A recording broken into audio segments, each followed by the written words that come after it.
you're close to the ground, Cap. Thanks, Penny.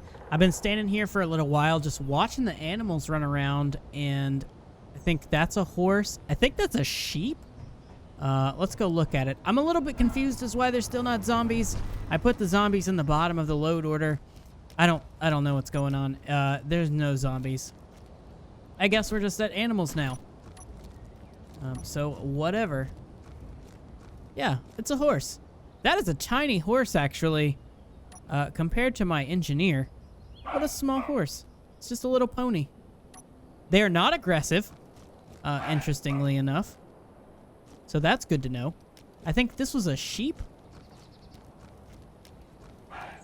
Are you a sheep? You are a sheep.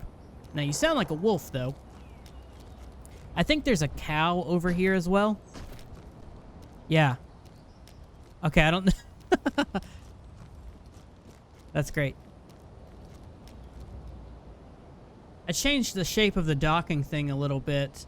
I like that better, but I feel like it's missing something. Yeah. Yeah, that was it. That's what it was missing.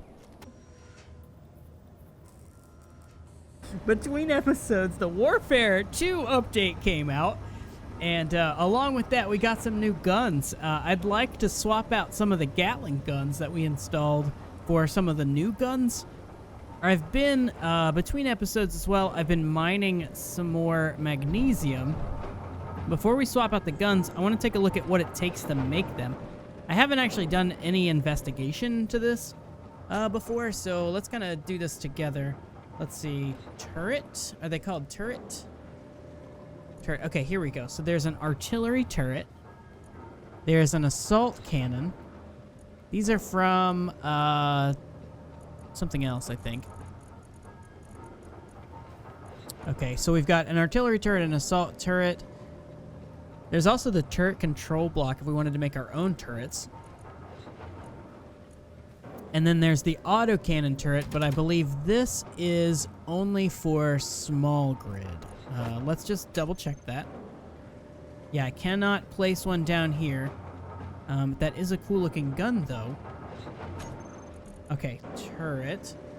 So we want to check out the artillery turret and the assault cannon turret. Now these are both pretty big, right? So this is the assault cannon turret. And I like the look of it. If we can see it's right side up. I like the look of it. I think we'll use this one in place of the Gatling guns up there. And I'd like to get if it's possible, I'd like to get an assault cannon turret, or the artillery turret rather, at the top in place of that Gatling gun. Right there, in place of that one. Let's take a look at the ammo though. I want to make sure that I can do that since we don't have access to all of the ores yet. We pretty much only have what we can make from iron, plus a tiny bit of cobalt and magnesium, of course. You know, I don't know that we can make everything. So let's look at our ammo tab. We're going to ignore some of the modded ammo, and we're looking at assault cannon shells. Okay. And what else have we got? Railgun Sabo takes uranium. Oh, and the artillery shells take uranium also. Missiles. I can't wait for that. That's going to be fun. Okay, so I guess we can't do the artillery gun just yet. We're going to have to do just the assault cannon shells. I think that's fine. Let's go ahead and queue up like... Okay, let's queue up 100 of those. We should have the materials for that. Easy enough. We can do that. And then I think we'll go replace those two Gatling turrets with the assault turrets.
I just realized that I don't actually know how these compare to the Gatling turrets we just removed. Maybe they're worse. Maybe that was a bad decision. I doubt it, though. I doubt they're going to be worse. I suspect they're going to be better or exactly the same. I'd be surprised if they were worse. Let's configure them real quick, if we can. Turret. Okay, so these are the assault cannon turrets. We're going to call them MG, mine. Just so that we've got kind of a naming scheme, you know, that's consistent through everything. And we'll get rid of the 2. Should we group them? Let's group them. Let's just put them in the same group as the Gatling turret. We may as well.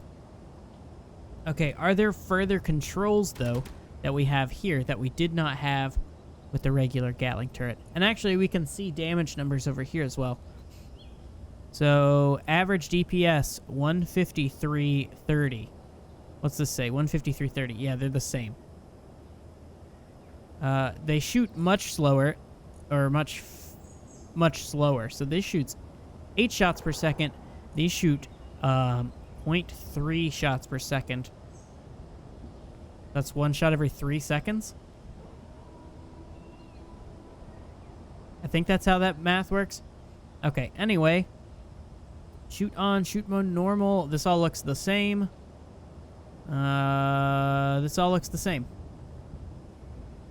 I cannot tell it to not target biologicals, which I can on the Gatling turret. So target biologicals. So I'm assuming that just means that these simply don't do that. So they won't shoot our horses and cows and stuff. I want the interior turrets for that. Oh ho ho! I've got something to show you. This may be the last time we have to climb down. Where is it? This rock tunnel chute thing. There's a drill. Ah, I'm so excited for this. So we have made it through. We have made it through with our drilling platform. Finally, 300 meters of solid rock, and now we're here at the magnesium deposit. One more press of our big red button, and we'll start grabbing magnesium automatically with the mine. Finally, it took so long to get here. For the rest of the video, I want to build a small grid cargo hauler.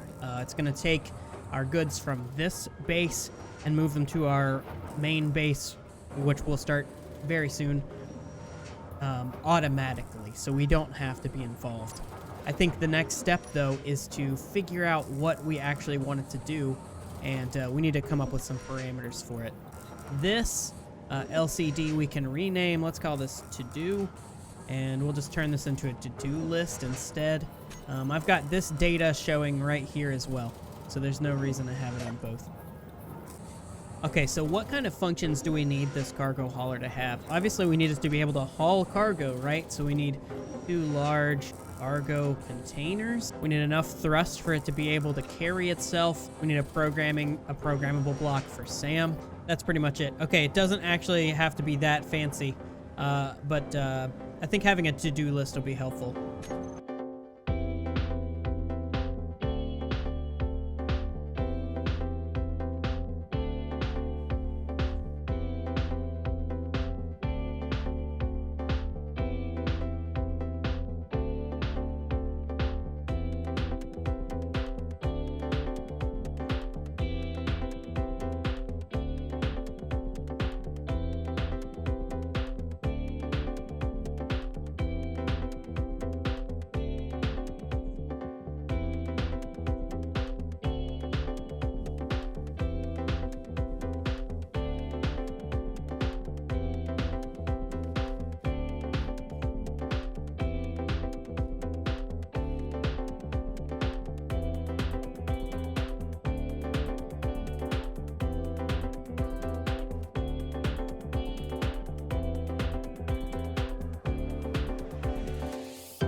right, so we've got a dragonfly, we've got a wasp, and now we've got a moth as well. So the moth is going to be our cargo drone. It's got moth wings. It does pretty good. I modeled it after a moth called a comet moth, which I'll put a picture on the screen right now. There it is. So that's what a comet moth looks like in real life. And here's what our drone looks like. I did not do coloration on the projection, like on the wings, but I don't think that's necessary. I think it worked out pretty good. I like this ship a lot, and I think it'll be cool watching a couple of them fly around and kind of land at our base and stuff when we get that far. So next, we need to set up some automation. We want this base to automatically fill the cargo containers on this vessel, on this ship. We wanted to do it without any input, hence automatically. Let's just be redundant there, Cap. Okay, so, but to do that, we're going to play a little parkour. We're going to remove this piece of pipe. I'm trapped a little bit, but that's okay. Ah, perfect. That ladder still works. I don't know what's wrong with this ladder, but it just doesn't work for whatever reason. Okay, we're going to put a sorter here. Let me find the sorter. There we go. And which way? I think, let's see, does this have arrows on it or something? I know that it'll sort one direction and not the other. I see no indicator of in or out. However. Okay, that's a little bit frustrating. Let's just put it down and see what happens.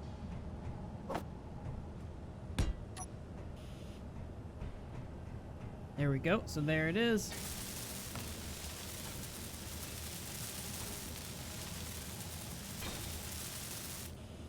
Okay. Now, if we set this sorter, let's call it MG Mine Industrial Conveyor Sorter. We're going to set it to whitelist. Let's turn it off at first. We're going to set it to whitelist ingots. And we'll just process the magnesium here, because ultimately we're only going to get magnesium from this place. Okay, now if we just turn this on.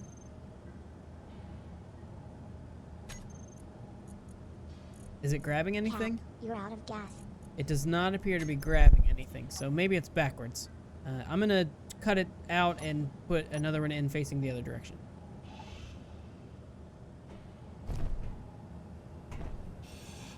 Oh, yeah, okay, there's the arrows on top. MG, Mine, Industrial Conveyor Sorter. Okay, I've got it set up to pull ingots only. Now, we don't want it running all the time, though, so we're going to build a sensor on the top and configure the sensor. Let's see, looks like I need some radio components. Let's just make 2 of these real quick. We're going to build a sensor on top.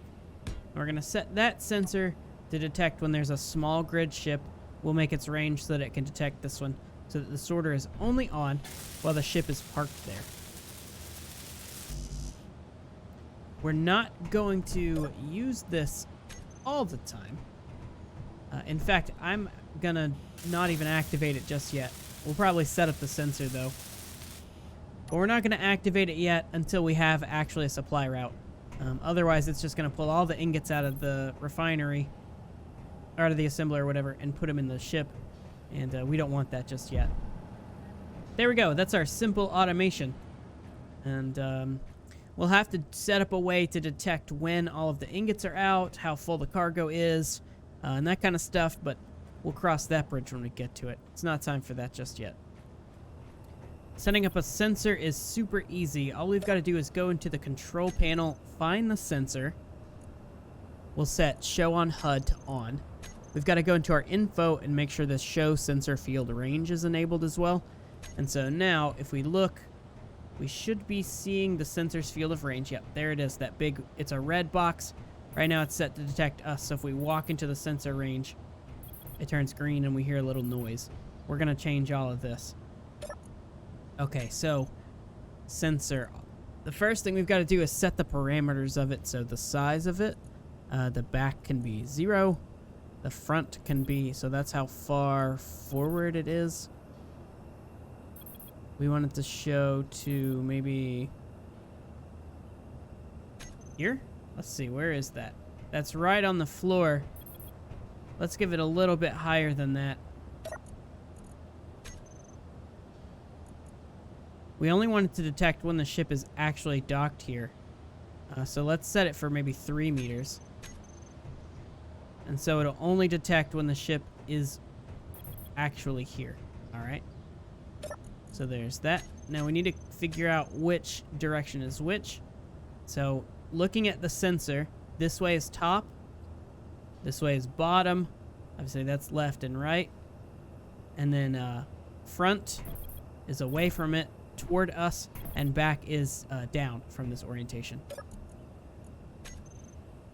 So we're just gonna move all the sliders around until the sensor is only detecting the field we want. All right, that looks pretty good. It's got the connector, which is really the only part that matters, because it'll detect the entire ship whenever the connector is in this range. So I'm happy with that. We could shorten it a little bit, and maybe we will. But for now, that's pretty good.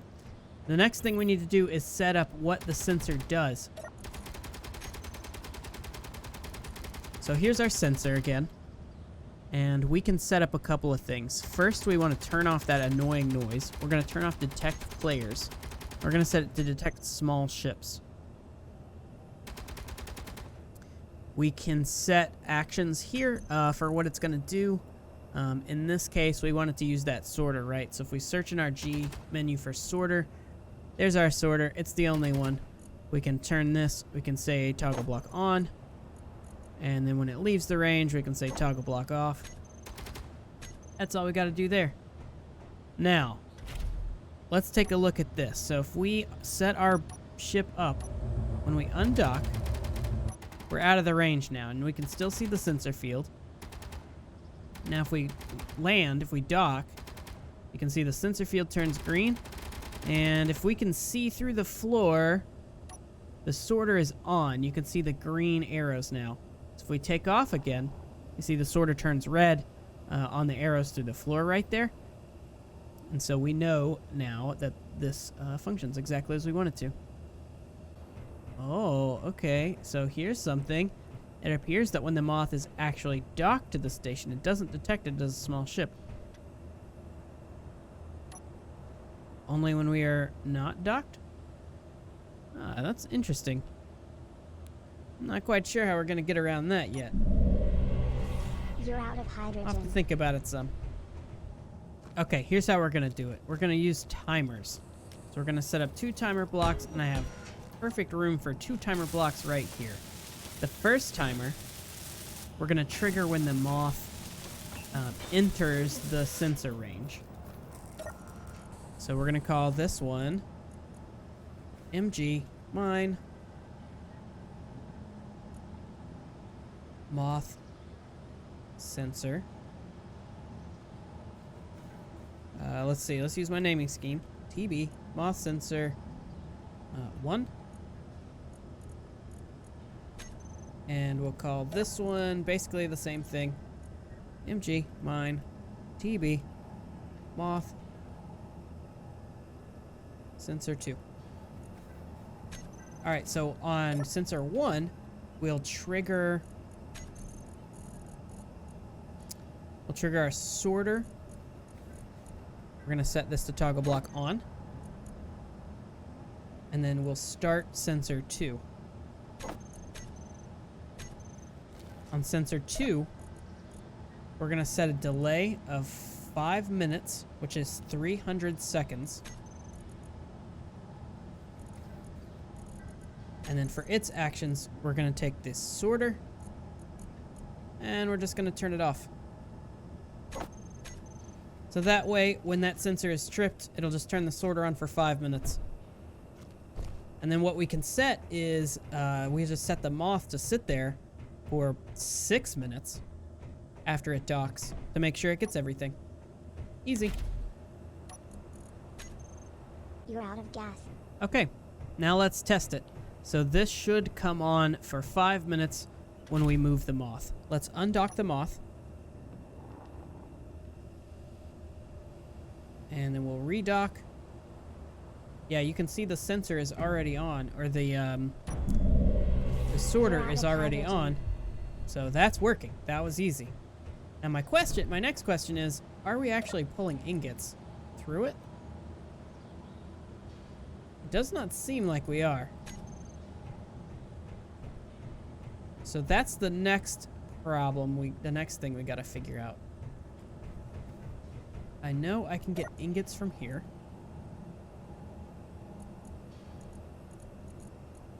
Right, so we know the ingots can come out of this cargo container, which is where this sorter's coming from.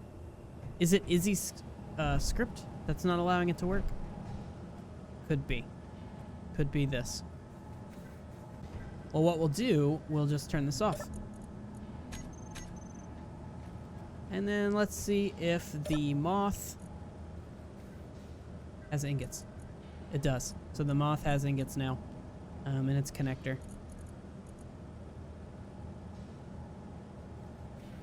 It doesn't seem to be distributing them to the cargo containers very well, though. But, you know, maybe we need another programmable block or something for that. What I've done is just named the cargo containers in the MOTH cargo container ingots. And now the script on the base will recognize these as ingot cargo containers, and it'll just automatically sort stuff into them as long as we're docked at the base. So now if we undock to trigger our timer blocks and then redock, we don't even actually have to move. We should be able to watch the MOTH cargo container fill up over the next 8 minutes. 5 minutes. Nope. If we also name the sorter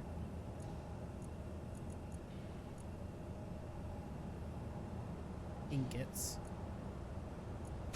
does that work?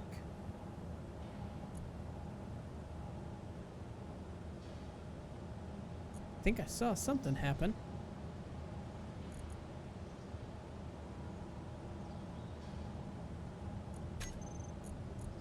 $18.1 thousand ingots in there. Not seeing any change though.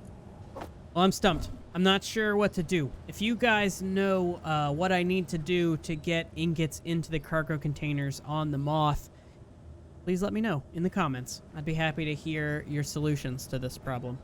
In the meantime, our refinery has stopped. There's no more ore for us to mine, for us to process, and so I think it's time that we get our first batch of magnesium from the bottom of this mine, finally. Oh, I'm so excited for this. I've got my spectator camera set up, so we're just gonna hit the button and watch it do its thing.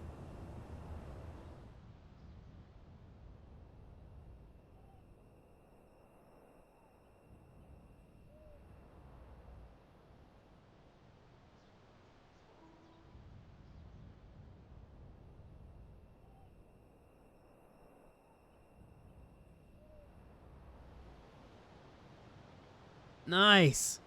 Nice. Oh, that's satisfying. Okay, let's see what kind of yield we got. Now, this won't be as good as probably the next time we hit it, assuming that magnesium is deep. 10,000. Woo! That's like 3 trips. I hope you're close to the ground cap. Oh, plus 706,000 in one of the cargo containers. Okay, that's like a lot of trips. Yes! Oh man, we've got some good levels of magnesium now. Guys, thank you so much for watching this video. If you enjoyed the content, please let me know in the comments. And if you have a solution to our cargo problems with the MOTH, let me know that as well.